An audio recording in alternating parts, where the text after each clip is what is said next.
Hello, everyone. My name is John Sierra, and I'm a Tolkien scholar. And what that essentially means is that I'm the sort of fellow that you can ask about any sort of question about the works of J.R.R. Tolkien, whether it's about The Hobbit, or The Lord of the Rings, or The Silmarillion, or, any of his other works, or the man himself, his translations, lore, that sort of thing, the history of Middle-earth, whatever you got. I'm the guy that you can come and ask the questions, and if I don't know it off the top of my head, I do some research and I get back to you. So, all the usual stuff, like the video, comment on the video, subscribe if you haven't. I'll hit you up at the end of the video to do all that as well. We have 10 questions to get through today, and hitting on a little bit of a theme here for my reading, as well as you guys see, if you're watching this, you saw what the thumbnail was, you see what the title of the video was, and we are going to be talking a little bit about The Last Ship. And of course, The Last Ship is mentioned in two places in The Lord of the Rings, and I wanted to actually just read from both of those. So one of them is found in The Fellowship of the Ring, being the first part of The Lord of the Rings, in the prologue. Not the forward. There is a forward. There's a prologue as well. The forward is mostly about, how popular the book is and Tolkien's experience writing it and how it's not an allegory and all that sort of stuff. And then there's a prologue where we have several sections. We have concerning hobbits, which catches you up on what hobbits are in case you didn't read The Hobbit, and gives you a lot more information than was found in the book The Hobbit about hobbits and about the Shire itself. And then there's a whole section on pipeweed and the ordering of the Shire, and then the finding of the ring, which is your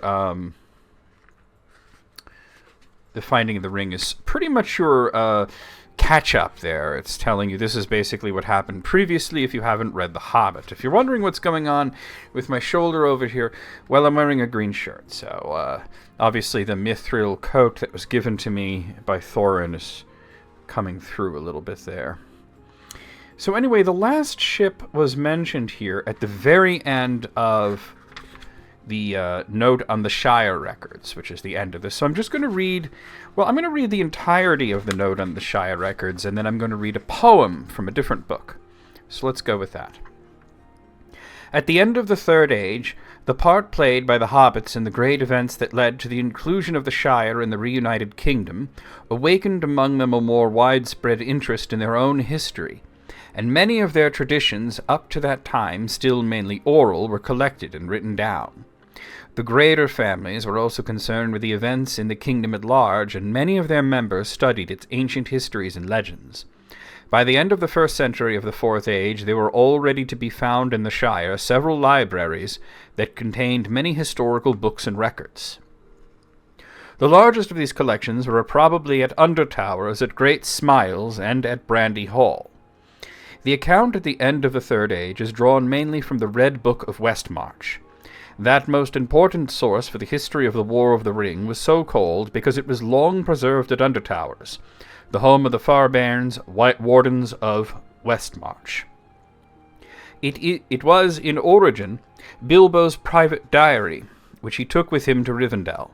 Frodo brought it back to the Shire, together with many loose leaves of notes, and during Shire reckoning 1420 to 1421 he nearly filled its pages with his account of the war. But annexed to it, and preserved with it, probably in a single red case, were the 3 large volumes bound in red leather that Bilbo gave to him as a parting gift. To these 4 volumes there was added in Westmarch a 5th, containing commentaries, genealogies, and various other matters concerning the Hobbit members of the Fellowship. The original Red Book has not been preserved, but many copies were made, especially of the first volume, for the use of the descendants of the children of Master Samwise. The most important copy, however, has a different history. It was kept at Great Smiles, but it was written in Gondor, probably at the request of the great-grandson of Peregrine, and completed in Shire reckoning 1592, or Fourth Age 172. Its southern scribe appended this note: Findeagle, King's Rider, finished this work in 4th Era 172. It is an exact copy in all the details of the Thane's book in Minas Tirith. That book was a copy made at the request of King Elisar of the Red Book of the Perianath. which was brought to him by the Thane Peregrine when he retired in Gondor in 4th Age 64. The Thane's book was thus the first copy made in the Red Book and contained much that was later omitted or lost. In Minas Tirith it received much annotation and many corrections, especially of names, words, and quotations in the Elvish languages. And there was added to it an abbreviated version of those parts of the tale of Aragorn and Arwen, which lie outside the account of the war. The full tale is stated to have been written by Barahir, grandson of the steward Faramir, some time after the passing of the king. But the chief importance of Findeagle's copy is that it alone contains the whole of Bilbo's translations from the Elvish. These 3 volumes were found to be a work of great skill and learning, in which between 1403 and 1418 he had used all the sources available to him in Rivendell, both living and written. But since they were little used by Frodo, being almost entirely concerned with the elder days, no more is said of them here. Since Meriadoc and Peregrine became the heads of their great families, and at the same time kept up their connections with Rohan and Gondor, the libraries at Bucklebury and Tookborough contained much that did not appear in the Red Book. In Brandy Hall there were many works dealing with Eriador and the history of Rohan. Some of these were composed or begun by Meriadoc himself, though in the Shire he was chiefly remembered for his herb lore of the Shire and for his reckoning of years, in which he discussed the relation of the calendars of the Shire and Bree to those in Rivendell, Gondor, and Rohan. He also wrote a short treatise on old words and names in the Shire, showing special interest in discovering the kinship with the language of the Rohirrim of such Shire words as Matham, and old elements and place names. At Great Smiles the books were of less interest to Shire folk, though more important for larger history. None of them was written by Peregrine, but he and his successors collected many manuscripts written by scribes of Gondor, mainly copies or summaries of histories or legends relating to Elendil and his heirs. Only here in the Shire were to be found extensive materials for the history of Númenor and the arising of Sauron. It was probably at Great Smiles that the tale of years was put together, with the assistance of material collected by Meriadoc. Though the dates given are often conjectural, especially for the Second Age, they deserve attention. It is probable that Meriadoc obtained subsistence and information from Rivendell, which he visited more than once. There, though Elrond had departed, his sons long remained, together with some of the high elven folk. It is said that Celeborn went to dwell there after the departure of Galadriel, but there is no record of the day when at last he sought the Grey Havens, and with him went the last living memory of the elder days in Middle-earth. And that last part right there is what is relevant to the question later on, and the poem that I'm about to read about the last ship and about the last living memory of the elder days, of course referring to the First Age. I find this very interesting because if you're reading The Lord of the Rings for the first time, and especially if you have never read The Hobbit, I think it's very important. I think if you've never read The Lord of the Rings, it's important to read the foreword. The prologue is, I think, important if you have not read The Hobbit, especially. Because there's a lot of information here, and some of it was not even in The Hobbit, so I think it's important regardless. But this last part, the part that I just read, is really interesting because it sort of throws a lot of names at you and concepts that don't show up in The Lord of the Rings until the Return of the King. When even they don't even refer to, say, Aragorn. They refer to King Elisar, and you don't know who that is, and you don't find out that that's Aragorn until the end of it. And, Meriadoc and Peregrine, that's Merry and Pippin, of course, using the more formal names here. And speaking about, Samwise's children and all this stuff, it almost seems like it really should be at the end of the book rather than at the beginning of it, And it's very fascinating, and I always recommend, when you're reading Tolkien, you don't do it in a linear fashion where you just, okay, I'm going to read The Hobbit, and then I'm going to read The Lord of the Rings, and then I'm going to read the Silmarillion and Unfinished Tales, and then, if I feel like keep going, I'll get like some of the history of Middle-earth, and then I'm going to understand everything, and everything's going to be very clear to me, and that's not really the case. And when I talk to people about reading orders and stuff like that, one of the things that I always like to stress is that after you read certain things, you want to go back and read other things. And one of the biggest things is The Lord of the Rings. After you finish The Lord of the Rings and you read the appendix, You want to come back to the prologue and read that again, because it's so illuminating. There's so many things in here that only make sense to someone that has already read The Lord of the Rings and is already familiar with it, which is why I feel that this almost should have been part of the appendix. But for whatever reason, Tolkien really wanted this information to be out there in front. And oftentimes when I make reference to the final ship and to Celeborn being on the final ship, I'll get a comment where people say, I know you're right, because I'm sure I've read that, but I just went through the whole of the appendix and I can't find it in there. And I'll say, well, it's because it's not in the appendix. For some reason, it's in the prologue, which seems like a really strange place to put something. The departure of Celeborn and the last living memory of the Elder Days in Middle-earth is basically the very final part. The last thing that we have in the Legendarium on a a timeline, So, and we don't even know what year it was, It was sometime after, the Red Book was published. So it's just interesting. And of course, the translations from Elvish, that's actually the Silmarillion, and they reference it being 3 volumes, which you could see as being possibly the Ainu Lindala, the Valaquenta, and the Quenta Silmarillion. And of course, there's more to the Silmarillion than that. There is also the Second Age tale, the Akalabeth, although that isn't the Elder Days. And then there's the Third Age tale, which is really the Rings of Power. So, it's just really interesting. And I just wanted to touch on that because that's one of the places where the last ship is mentioned. And it's also mentioned, I believe, in Unfinished Tales a little bit. But I'm going to dip into the Tolkien Reader here and give you another little reading from the section that represents... the Tolkien Reader is really fantastic because you get a lot of different of Tolkien's shorter books published in one thing. And I'm going to read from the Adventures of Tom Bombadil, which is a collection of different poems. And the very last poem is called The Last Ship, which was based on an earlier poem. It's an evolution of an earlier poem called Firiel that Tolkien was writing. So let's read that poem. Firiel looked out at 3 o'clock, the grey night was going. Far away a golden cock, clear and shrill, was crowing. The trees were dark and the dawn pale, waking birds were cheeping. A wind moved cool and frail through dim leaves creeping. She watched the gleam at window grow, till the long light was shimmering. On land and leaf, on grass below, grey dew was glimmering. Over the floor her white feet crept, down the stair they twinkled. Through the grass they dancing stepped, all with dew besprinkled. Her gown had jewels upon its hem, as she ran down to the river, and leaned upon a willow stem, and watched the water quiver. A kingfisher plunged down like a stone, in a blue flash falling. Bending reeds were softly blown, lily leaves were sprawling. A sudden music to her came, as she stood there gleaming, with free hair and the morning's flame on her shoulders streaming. Flutes there were, and harps were rung, and there were sounds of singing, like wind voices keen and young, and far bells ringing. A ship with golden beak and oar, and timbers white came gliding. Swans went sailing on before, her tall prow guiding.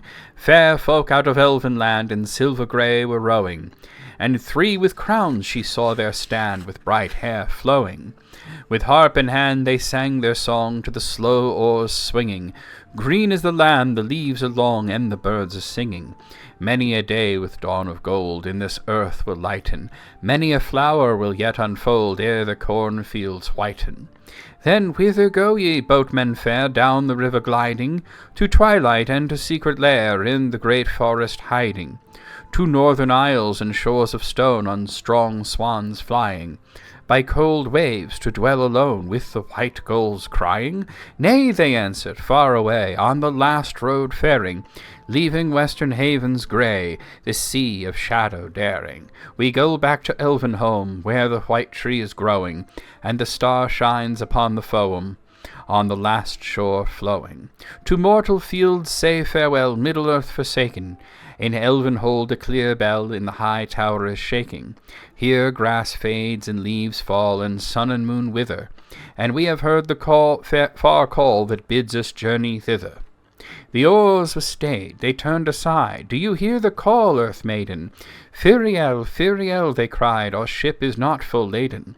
One more only we may bear. Come, for your days are speeding. Come, Earth Maiden, elven fair, our last call heeding. Firiel looked from the river bank, one step daring. Then deep in clay her feet sank, and she halted, staring. Slowly the elven ship went by, whispering through the water. I cannot come, they heard her cry. I was born Earth's daughter. No jewels bright her gown bore as she walked back from the meadow, under roof and dark door, under house shadow.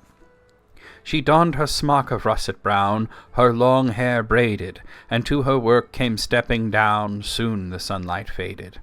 Year still after year flows down the 7 rivers. Cloud passes, sunlight glows, reed and willow quivers. At morn and eve, but never more, westward ships have waded in mortal waters as before, and their song has faded. So this is sort of a very early idea of the very last ship taking elves to the Undying Lands, at least the last ship to come out of the Grey Havens. It is possible that elves could find their way to the Grey Havens without could find their way to the straight road, is what I should really say, and to what they calling here Elvenhome, which is likely just a reference to Eldamar, which is one of the countries in the Undying Lands. There's Eldamar, there's Eressëa, there's Valinor, and it is likely that they could. I mean, Legolas made his own ship, and he sailed from the southern havens, south of Gondor, instead of, up in the Grey Havens, where everybody else sort of sailed west from. So it is possible that if there are elves left, that they could sail to the west. But it's interesting about the idea of there being 3 kings and inviting a mortal woman just because they thought she was really beautiful. And we're going to talk about this more later. But anyway, we have 10 questions to get to today. And if you have questions for me, what you want to do, well, you can just leave me a comment and ask me a question there, and that's just fine. Some people prefer that. But if you want to be featured in a video, you want to use a website called Quora. So Quora is a knowledge-sharing platform where you can ask any sort of question about any sort of subject and have people with relevant knowledge or experience or wisdom answer your question. And if you ask any sort of question about the works of J.R.R. Tolkien on that website, you're going to get a list of people that you can tag, and you can do multiple people if you'd like, and my name will be at or near the top of that list. And if you want a direct link to my Quora account, you can find it in the description, as well as my space on there, where all of my writing goes, and as well as several other writers, all of whom I respect, which is called The Grey Havens. Go figure. I had decided that had to be the name of it. It's a kind of a funny story because there used to be a lot of very large Tolkien spaces on Quora. One of them was called the Prancing Pony, which is named after a famous pub in Bree. And there was another one, I forget what the other one was called actually, but it was a really big, I think it was just called the Tolkien Legendarium. And they both got shut down, like, rather close to each other, just a few months apart, for 2 very, very different reasons. The administrators just decided they didn't want to run those spaces anymore, nor did they want to pass the reins on to anybody else. And I saw that there were only just, like, very small spaces, and I thought, well, I could probably make a space that's that could take, up those spaces, the void that was left there. And I called it the Grey Havens because I always felt a very strong connection with the country of Lindon, and specifically the Grey Havens in Middle-earth. But anyway, let's go ahead here, and we're going to start with your first question.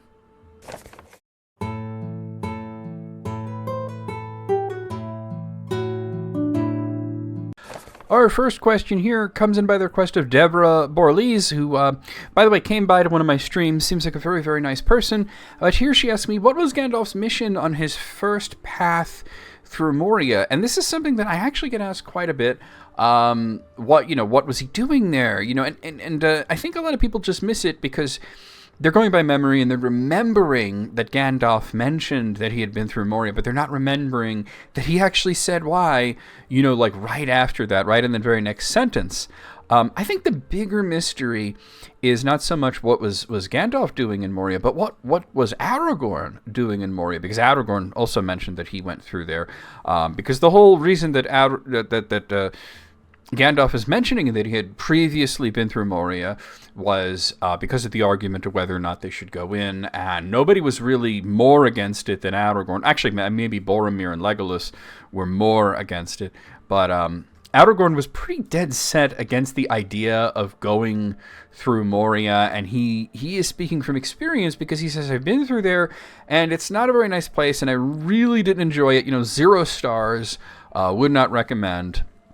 Left a bad review on TripAdvisor, and Gandalf is sort of saying, hey, I went through there too, and I'm okay, it turned out all right for me. But what was Aragorn doing there? I think that's the real mystery here. We can surmise a little bit from the text in the appendix, and I'm talking about this because the answer for Gandalf is not that interesting because he just says it, and I will tell you, but I just want to talk about Aragorn a bit.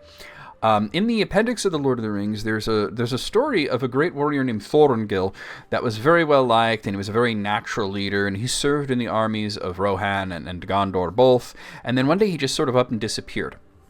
And it is mentioned that Denethor, who was rather young at this time, surmised that Thorongil was an agent of Mithrandir, which is what he called Gandalf, because they really spoke Sindarin in Gondor more often than not, especially in the formal sense. So he felt that Gandalf, Mithrandir, was trying to usurp him, and that Thorongil was his agent. The story doesn't explicitly just come out and tell you that Thorongil is Aragorn. You have to, go to the index to see that. But Aragorn, vanishing beyond the sight of Denethor, maybe because he dipped into Moria. That is a good part in the story, in the timeline, where we can assume that he went there. But for Gandalf, there's no mystery at all, actually. In the very next sentence, he mentions having, previously gone into Moria, and then he states why. And I'm going to read you that part from the Fellowship of the Ring. Good Gimli, said Gandalf, you encourage me. We will seek the hidden doors together, and we will come through.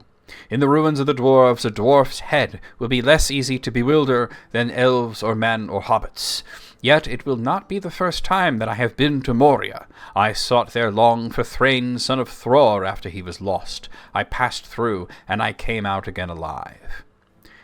So there it is. Gandalf was looking for Thrain, who had up and disappeared. Now, we actually don't know why it was that Gandalf was so concerned with where Thrain went and why he was looking for him, but it may have just been an inkling. Gandalf's, he's got this very impressive foresight, which leads him often to the correct conclusions. Of course, going to Moria wasn't the right path, but he did eventually find Thrain, which he mentions in The Hobbit. I'm going to read you that relevant part of The Hobbit. Your father went away to try his luck with the map after your grandfather was killed, and lots of adventures of a most unpleasant sort he had, for he never got near the mountain. How he got there I don't know, but I found him, a prisoner in the dungeons of the Necromancer. So in this, Gandalf tells Thorin that he found his father, Thrain, in the dungeons of the Necromancer, who we later learn is Sauron.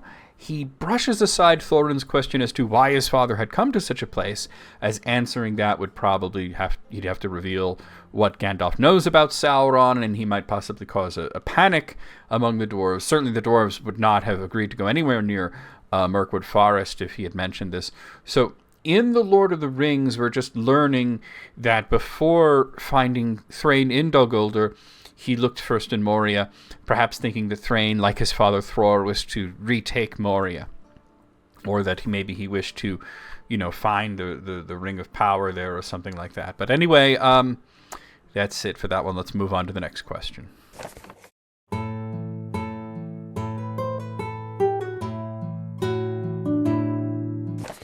Our next question is also about Gandalf, and it's also from a request of Deborah Borlase, who asks, how did Gandalf get into Dol-Guldur and then get out again, all without being detected? So we have to keep in mind that he actually went to Dol-Guldur twice, and I'm not counting when he went, in forest with Saruman and the White Council. He went there twice before that, and the very first time that he went, he absolutely was detected. He was seen. Gandalf came to Dol-Guldur 2 times to investigate the identity of the Necromancer, when he was very concerned with and thought that maybe this guy Sauron in disguise.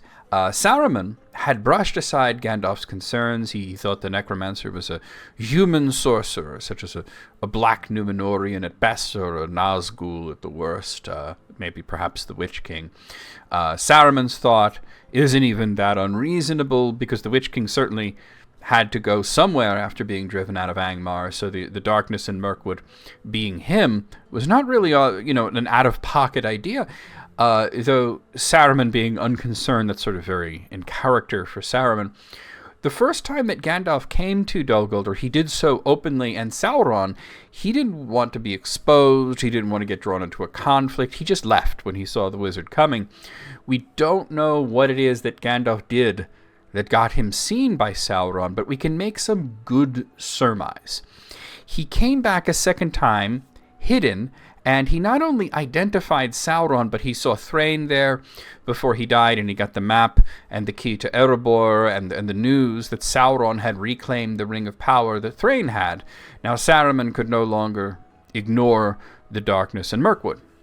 So when we ask ourselves, what is it that Gandalf did that hid him from Sauron's view, I would propose that we take this question and sort of flip it on its head and reword it to say, what is the mistake that he made the first time that he learned from? What did he do and that he realized that got him seen and that he could avoid?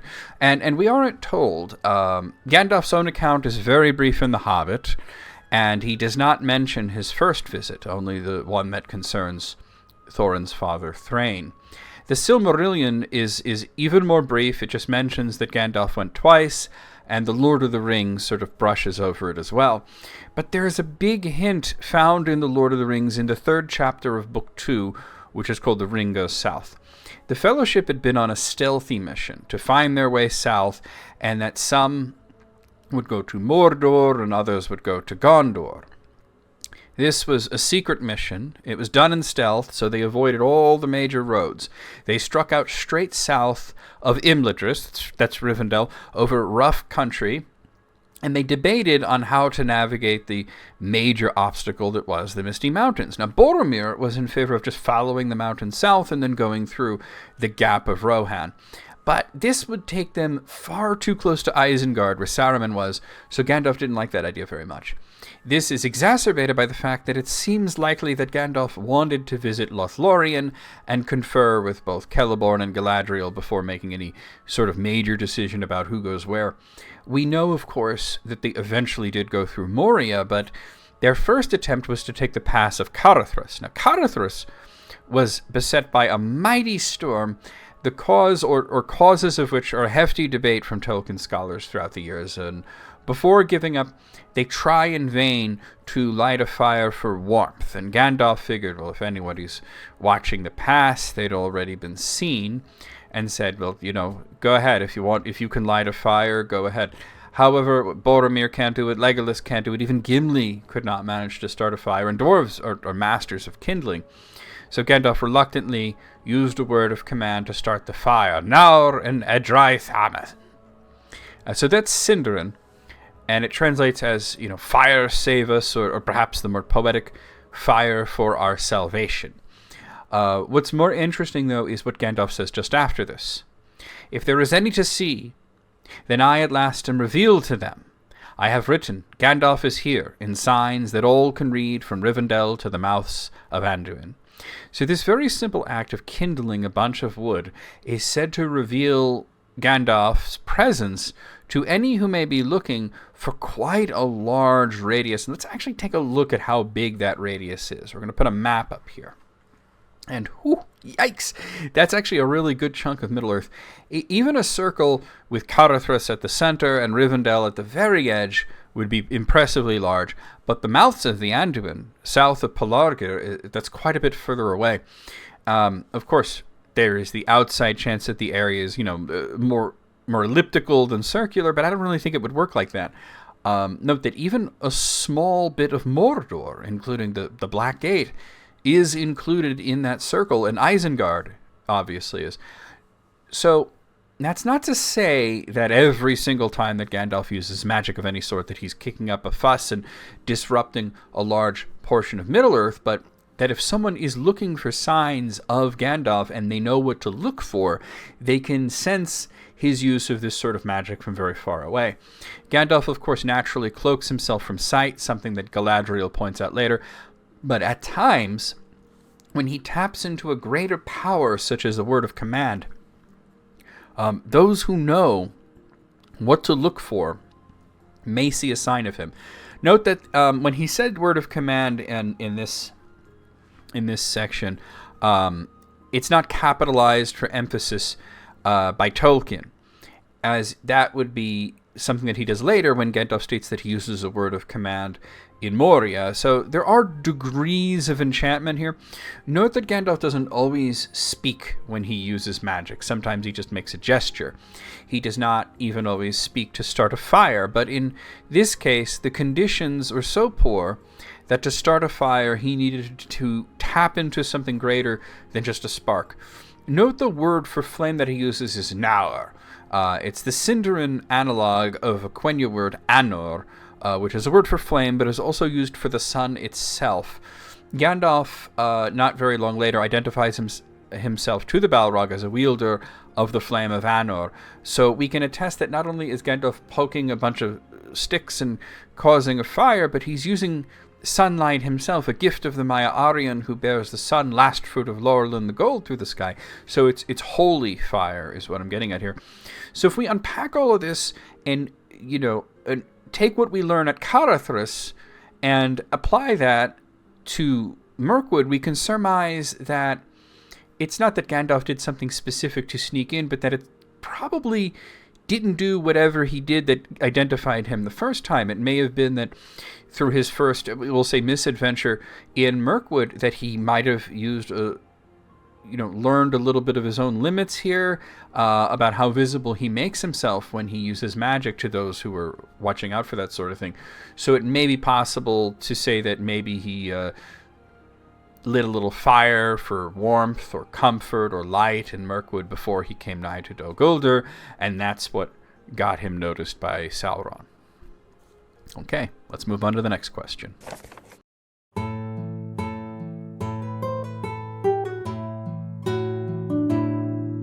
Okay, so the next question is one of those follow-up questions, which means it is something that somebody asked at some point in a comment that got turned into a question on Quora. Unfortunately, it doesn't tell me who wrote the original version of it, but here it is.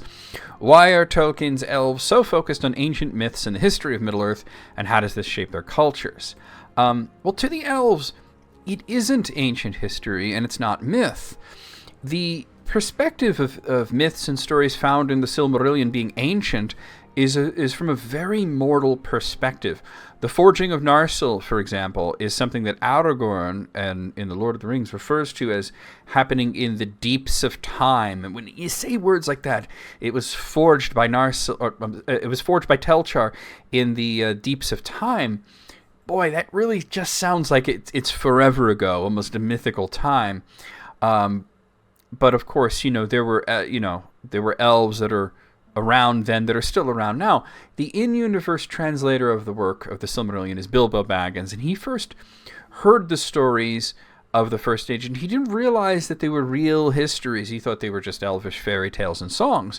So we see an example of Bilbo's initial reflection of the Silmarillion stories in his poem Errantry, which is a hobbitish take on elvish stories like Beren and Luthien. However, this view changes greatly when we consider one simple fact: elves are immortal. They do not ever die unless the world itself dies, or there's some form of divine intervention. The only elf that ever died was Luthien herself, which Tolkien described in his letters as an act of God. Some elves were able to choose mortality and die, but they were not really elves, according to Tolkien. They were half-elves with a unique choice, and it was only the case of certain descendants of Eärendil and Elwing. That being said, let's view Bilbo's learning of the First Age stories and his subsequent translation of Elvish lore through the lens of his primary teacher, Elrond. And I read the section earlier that said that, Mr. Baggins used all of the resources, both written and living when he was in Rivendell. So he had access to Elrond, he had access to their elves. But let's use Elrond as a specific example. Elrond is not an elf according to Tolkien any more than Arwen is or her brothers are, but he is a mortal-born Perithal, which is a half-elf, who through the actions of his parents had the unique choice of whether to be counted with the elves or counted with the men. Elrond is also over 6,000 years old. The stories of Maethros and Maglor, he was there. They raised him and his brother after kidnapping them. So to the elves, the concept of the events of 6,000 years ago isn't so much its ancient myth, but that here's what happened when I was young. Much as, one of my nephews once asked me this most ridiculous question. He said, when you were young, when you were my age, did your school have a YouTube channel? And I just looked at him and I said, when I was your age, there was no such thing as YouTube. There wasn't really even an internet. Only very few people were on the internet. It was a very small thing. And he just looked at me and he goes, like it was the Stone Age, like I was talking about the deeps of time, and that's sort of the perspective that the young have. So yeah, his mind was completely boggled by that. So it might seem like ancient history to the young, but the primary Elvish characters are not young. They were around for those stories. They lived through those stories. And even when they are like the next generation, it is just like the next generation. It was my father who was there, Elrond's father killed Ancalagon the Black, for example. That's a story, at the very end of the First Age, one of the most heroic acts in the entire Legendarium. And it's only one generation removed from a character that's in The Hobbit and is in The Lord of the Rings. So there you have it. All right, let's move on to the next question.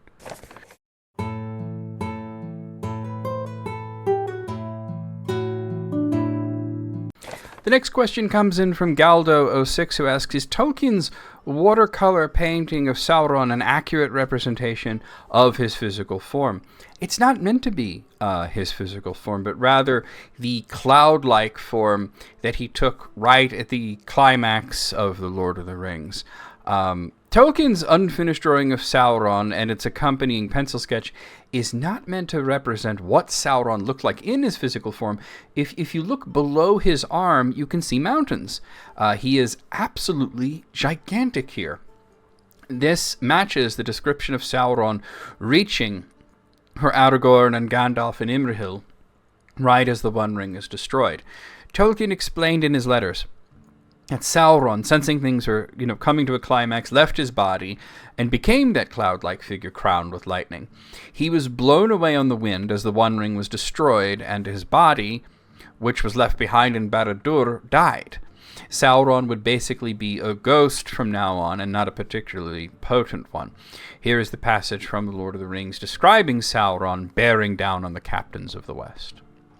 And as the captains gazed south to the land of Mordor, it seemed to them that black against the pall of cloud there raised a huge shape of shadow, impenetrable, lightning-crowned, filling the sky. Enormous it reared above the world and stretched out towards them a vast, threatening hand, terrible but impotent. For even as it leaned over them, a great wind took it, and it was all blown away and passed, and then a hush fell.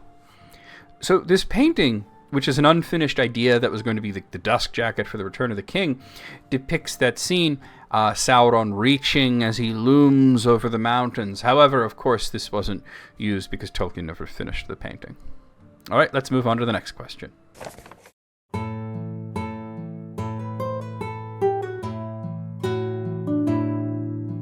Our next question comes in from Danny Linder, who asks, what are the rings of power made of? I ask because gold is inherently more evil than other metals in the Tolkien universe. So we aren't told for the most part. It was probably a variety of different metals. The One Ring was almost certainly gold, although it was treated with magic to make it very less destructible. Keep in mind that while gold is indeed what Tolkien referred to as the Morgoth element in Middle-earth, and the element where most of Morgoth's evil essence is found, and he is found the least in water, that is not something that was common knowledge, and the elves, they worked with gold quite often. We are told that Vilya, which is the Ring of Air that was held by Elrond at the end of The Lord of the Rings, had previously been held by Gil-galad, was gold. We are also told that Galadriel's ring is made out of mithril. The third of the three, which is Narya, is never mentioned to be made out of any particular metal. It's just a ring with a ruby on it. None of the 9 rings were ever described, though out of the 7, we are told that the one that Thror had, which was passed to his son Thrain, and then wound up back in Sauron's hands, was made of gold. This is, interestingly, the only description that's not found in either The Lord of the Rings or Unfinished Tales, but actually in the Silmarillion.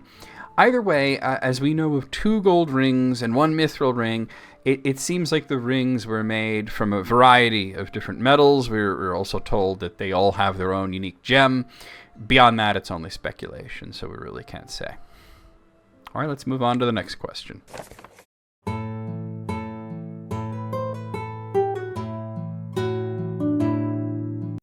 Our next question comes in from Will Power, who asks, when did the last ship set sail from the Grey Havens to Valinor? Who was on it, and which elves do we know still remained in Middle-earth? So we have here 3 questions in one. Let's tackle them bit by bit. So the primary mention of the last ship within the main structure of the Legendarium is found in the intro to The Lord of the Rings, the prologue that I read earlier, or at least I read part of the prologue, which gives some information to partially answer the second question, and the appendix gives us some context to partially answer the first question, and the last question is, of course, fully open to interpretation. So let's break it down by question. So let's start with the first question. When did the last ship set sail from the Grey Havens? The last ship sailed out of the Grey Havens, also called Mithlond, to the Undying Lands sometime in the 4th Age, and it was suggested by the appendix that this happened sometime after the year 174 of the 4th Age. And I think that, the prologue also actually suggests that same thing. And it's interestingly at a point where no members of the Fellowship of the Ring are left in Middle-earth. Frodo and Sam and Gandalf and Gimli and Legolas have all sailed to the west. Aragorn and Merry and Pippin have passed away. And it's unlikely that, the only one who sailed to the west that would still be alive at this point anyway, Legolas and Gandalf anyway. It's actually 50 years, more than 50 years after Aragorn dies. So we, of course, do not have an exact date, but we're told that Círdan, the elf in all of Middle-earth that has the greatest foresight, no longer senses any elves in Middle-earth who wish to sail to the west. That is not to say that they cannot sail west without him. Legolas did so, but at this point, any remaining elves that are there don't have that particular urge. Now let's move on to the second question, which is, who was on the ship? Now, the question of which passengers are on the ship, well, we know the names of 2, Círdan and Celeborn. Tolkien mentions that with them goes the last living memories of the Elder Days, which is the first age within Middle-earth. We don't know if it was just Círdan and Celeborn on that ship or if there were more elves, but a poem found within the Adventures of Tom Bombadil, which, at the beginning of the video I read that to you guys, that suggests that there were more. The poem is The Last Ship, which is, as I mentioned, was based on an earlier poem when he was calling it Firiel, and it tells us about a mortal woman named Firiel who saw the last ship departing. It states that there were various elves, and 3 of them wore kingly crowns. They found Firiel to be beautiful. They invited her to sail to the west with them, but her foot gets stuck in the mud of the riverbank, and then the ship leaves without her. She was mortal, after all. The 3 kings could not just, it could just be poetic. They don't have to be actually kings. Círdan is not a king, he's a lord. Celeborn is not actually a king, he's a lord. But to the perspective of Firiel, they may appear to be kings. Of course, it just said kingly crowns, so there you go. They might have just been wearing flower crowns, which brings us to, who the third may have been. It may have been Thranduil, and Thranduil was actually known to wear flower crowns. It was certainly mentioned in The Hobbit that he wore a crown of flowers. He's never mentioned to have sailed to the west, but the poem suggests, a third king, and he's sort of the only named character left that would fit that description, and the only one of them that would actually be a king, because he actually is a king. So I like to think that Thranduil was on that ship. We of course don't know for sure, but that's my interpretation using that particular poem. And then for the third and final question is, what elves do we know are left? I mean, certainly, whatever remnant of the Avari elves exist, in very small enclaves scattered throughout Middle-earth, as well as the Nandor remnant, which would be mostly Sylvan Elves and any Sindar that chose not to sail to the west. If we ignore the implications of the poem, Thranduil is probably still there. Galleon and Haldir are the only named characters that we can surmise might still be there. Though it's also possible that those characters would have already sailed to the west, or they might be on the final ship. We really don't know. So I don't think this is a very satisfying answer to everybody. I know that Willpower responded to me on Quora and said that he thought it was a very satisfying answer, but you might have been looking for more. There really isn't any more here. We basically get sometime after this date, and then these two guys, and maybe more, and then who really knows. But the nature of the Fourth Age is this way. It's the future at the end of The Lord of the Rings, and it's mostly unknown. And the last ship, as I mentioned earlier in the video, is sort of the very last chronological thing that happens that we know about. So there you have it. All right, unless we're counting the new Shadow. But he didn't finish writing that, and he only got like one chapter into it, and it's not very good, so that's why he stopped writing it. Anyway, let's get on to the next question.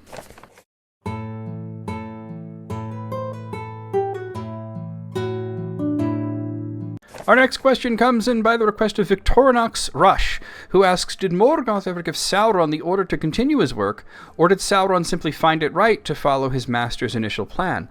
We don't know if Morgoth ever envisioned a scenario where he wouldn't be, in the world and would want his work to be carried on by Sauron.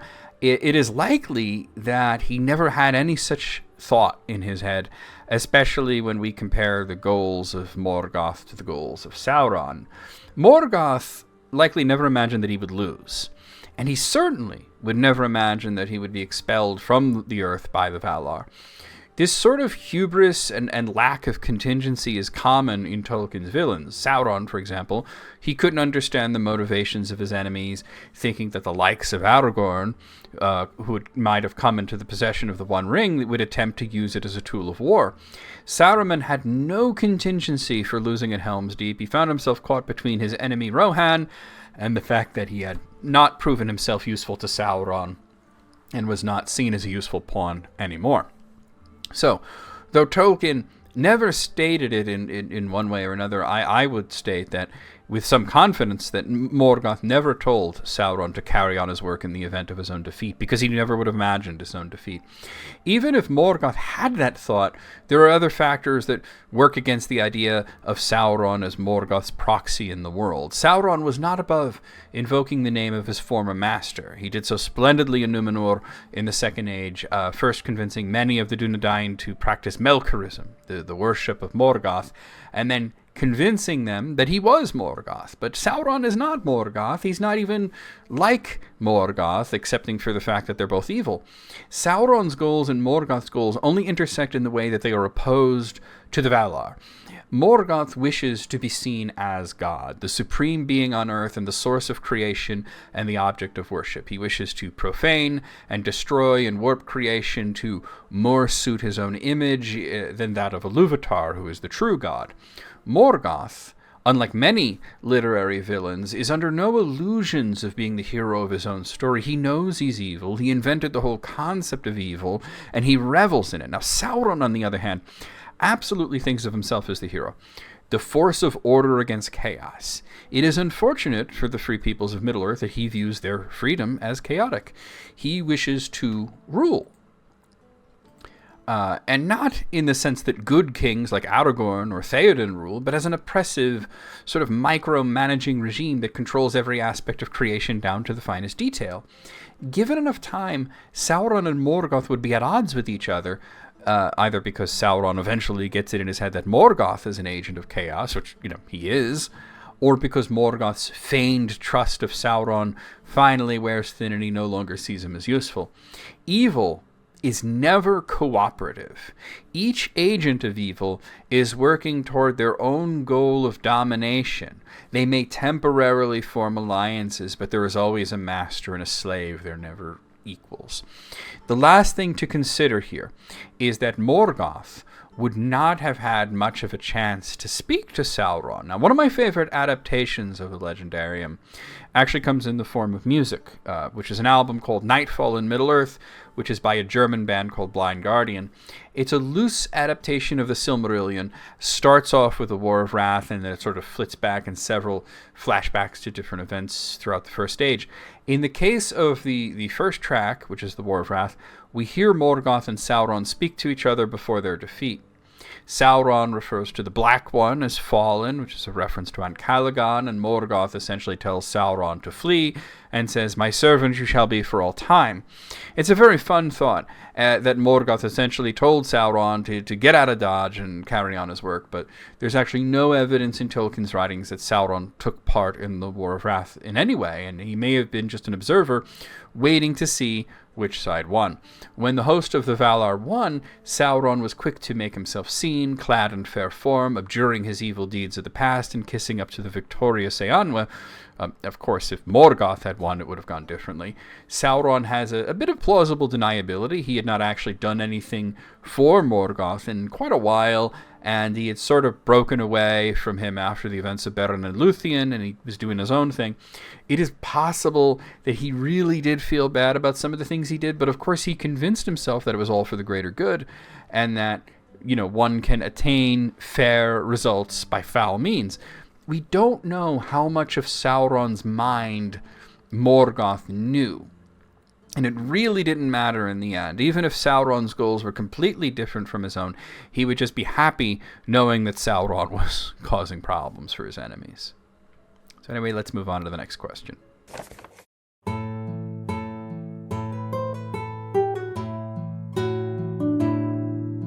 So this is interesting because the next two questions concern, Hobbit genealogy, and they're both sort of about Bilbo, although they're two different questions from, I think it's two different people. Yes, two different people. So this next question comes in by the request of Dante Martinez, who asks, is Bilbo Baggins a member of the Took family? Yes, he is. He's a member of the Took family through his mother. Bilbo's mother was Belladonna Took. She was the daughter of Gerontius Took, who's also usually referred to as the Old Took, and Adamanta Chubb. So, of course, she marries Bungo Baggins. He's the son of Mungo Baggins and Laura Grubb. So Bilbo's connected to just about every major Hobbit family in the Shire, the most illustrious of which are the Tooks and the Brandybucks. Bilbo's cousin Drogo married Primula Vanderbuck. The whole of The Hobbit is Bilbo sort of realizing there are two hobbits inside of you. One wants to eat seed cake, the other wants to wave a sword around.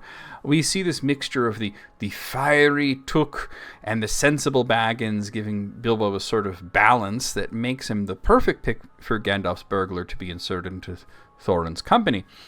Bilbo was well aware of his ancestry's unique penchant for adventure and how unique the Tooks were. Unfortunately for him, he didn't live near the Tooks. He lived in Hobbiton, which is sort of a very conservative part of the Shire, which saw Bilbo as, sort of a weirdo. Perhaps if he had lived in the Great Smiles, they would have accepted him more. The reason that Bilbo, lives in the easterly part of the West Farthing has a lot to do with his parents, of course. Bungo Baggins wanted to build a great standalone home for his wife to rival the Great Smiles, and so he had Bag End built, though she financed it because the Tooks were more wealthy than the Bagginses. Bilbo states that there was a rumor that an ancestor of the Tooks once wedded a fairy, accounting for their long lives and their penchant for adventure, though he dismisses this as bunk. Many people believe that fairy, in this context, actually means elf, which would account for the likes of Gerontius living to 130 years old, though sadly, that sort of longevity didn't extend to his mother. She died at the age of 82, which is actually pretty young for a Hobbit, and especially for a Took. The nature of Belladonna's death is never discussed, just that it was 8 years after her husband. She might have, we'll say died of a broken heart, or perhaps she just took sick or something, but she didn't live as long as most hobbits do. Gandalf mentioned when he was concerned about the fact that Bilbo wasn't really aging after he found the ring, that he sort of had a little bit of deniability where he said, his family on his mother's side has a history of longevity, so we'll see how this plays out. That's the Tooks, of course. So there's something a little bit magical about the Tooks. They may be one of the very oldest Hobbit families. Let's move on to the next question.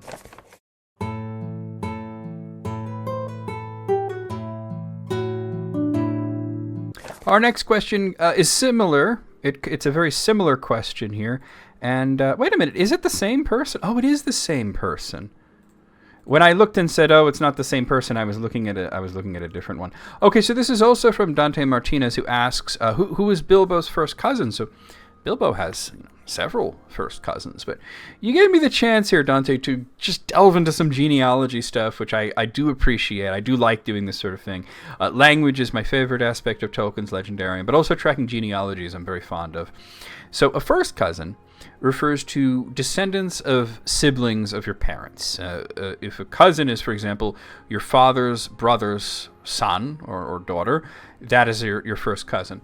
If there is a generational difference, such as your person being your father's brother's grandchild, and that is your first cousin once removed, and then great-grandchild would be first cousin twice removed. This goes in the other direction as well. Your parents' first cousins or your first cousins once removed.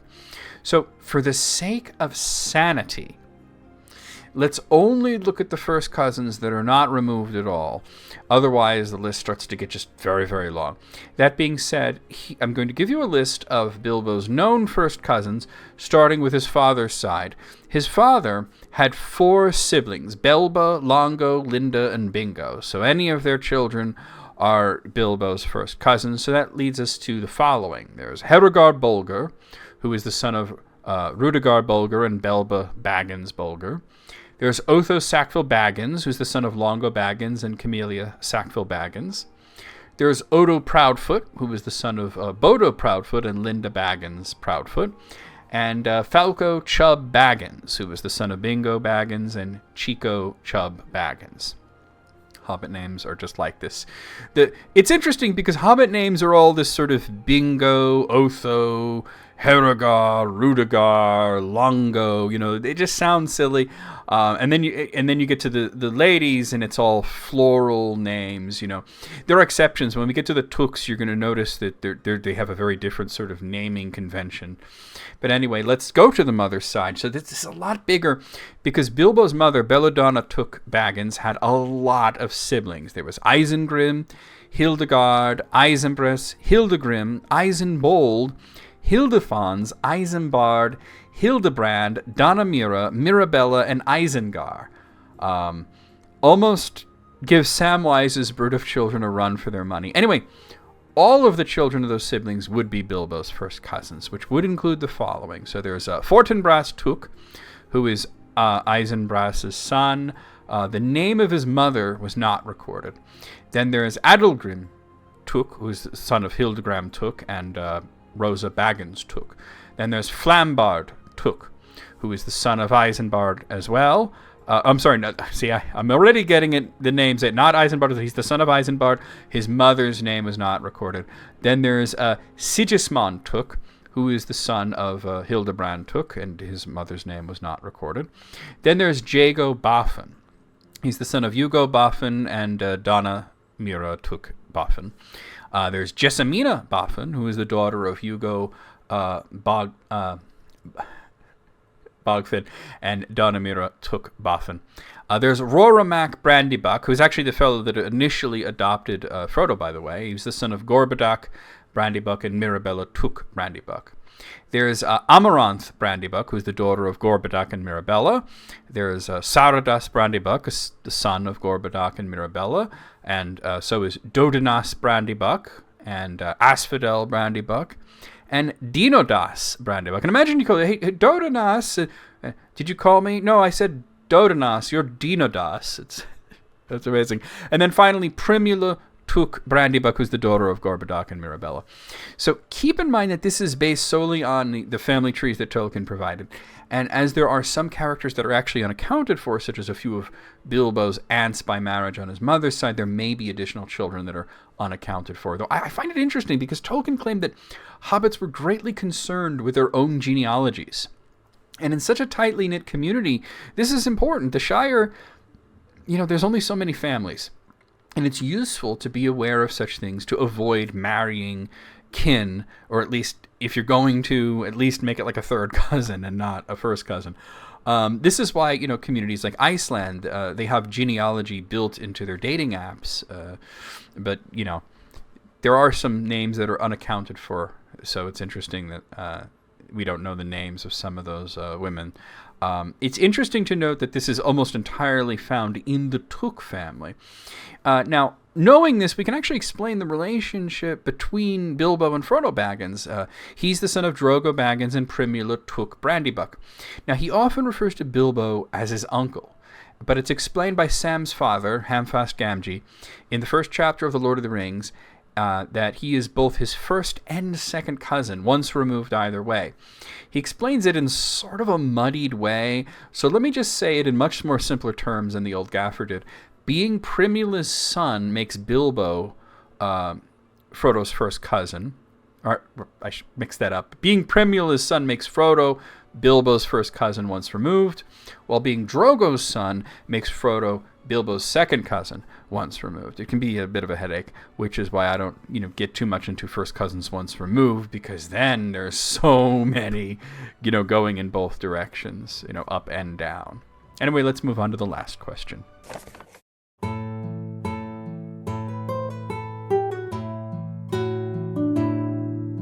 Our final question comes in by the request of Thomas Laff, who says, I can never help but chuckle when the mouth of Sauron asks if there is anyone there with wit to understand him. Do you think his wonderfully insolent lines were dictated by Sauron, or he came up with them on his own? I like this question. It invites a guess based on strong surmise rather than just, pulling from some obscure lure, like I gotta say, in, volume, whatever of the history of Middle-earth it says. No, there's no such thing in this case. The mouth of Sauron is just really disrespectful, but this is because he's only play acting. He comes out as an emissary, which is, that is what he is, but he does so not to negotiate. He plans to pretend to negotiate, but he's really just wanting to keep Aragorn talking, possibly get into an argument with him, while the troops get into place for the trap that Sauron has devised. Aragorn, however, doesn't speak to the mouth. Instead, he just sort of stares him down. Gandalf does most of the talking. He tells him to get lost because diplomats are not supposed to be so disrespectful. I think the words were his own. I think he came up with all that on his own. I don't think Sauron came up with that. If Sauron wished to speak his own words, he would have done so himself at the gate. Nothing but fear mixed with hubris stopped him from making a personal appearance. Sauron also tends to be a lot calmer. He's more respectful. He's a lot harder to rattle. If it was his own words, he would have flattered Aragorn rather than insulting him, though he would have gotten, the same exact response. The fact that the mouth is allowed to not only speak on behalf of the Dark Lord, but also use the name Sauron, something his servants are usually forbidden to do, as it's not his name, it's an insult devised by the elves, it tells us that Sauron was certainly permissive with the mouth and saw him as loyal and gave him, we would say, a very long leash.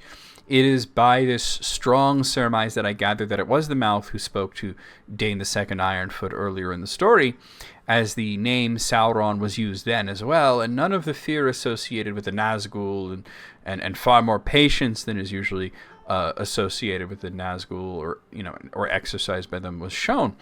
Either that or Sauron has multiple mouths that asked his emissaries, which is also very possible. The Nazgul were doing a similar task in searching for Bilbo, but because they got the information about his location from Grima Wormtongue in the south, they probably weren't the same speakers that were found at Erebor who brought Gloin and Gimli to Rivendell. Not that they brought Gloin and Gimli to Rivendell, but their actions caused that. So all this to say, I'm fairly certain that the mouth was he wasn't reading from a script, so to speak. I think he was acting on his master's behalf in a fashion of his own choosing. He was preparing an ambush and, just having a little bit of fun with it, at least until Aragorn, scared him out of his wits, and then he fled. So, and then the battle happened, and we don't know what happened to him after that. It's possible he might have shown up for the New Shadow, or it's possible that when the ring was destroyed, that he may have lost his longevity because he was very, very old. We don't know. Anyway, it's been a lot of fun, and yeah, like I said, this does bug me seeing that, but I was like, oh, I sat down and I'm like, I had to sit down and prepare for this and get all the books and everything ready, and then it's like I had to get up and turn on one of the lights and then sit down and then get up for something else and sit down, and then oh, I'm wearing a green shirt. I'm not getting up again. We're just gonna have to deal with it. I'll see you guys next week. Send me some questions. Like the video. Leave me a comment, even if it's just to say hi. Subscribe to the channel if you haven't already. And by the way, membership to the channel only costs $5 a month, and you get some perks, such as seeing all of the videos early, sometimes a week early, sometimes more than a week early, always at least a week early, which is really cool. You get to comment on them before anybody else.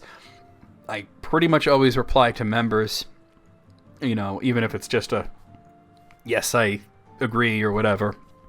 So, not that I don't reply to anybody else, but, you know, those are the first comments I look at, you know.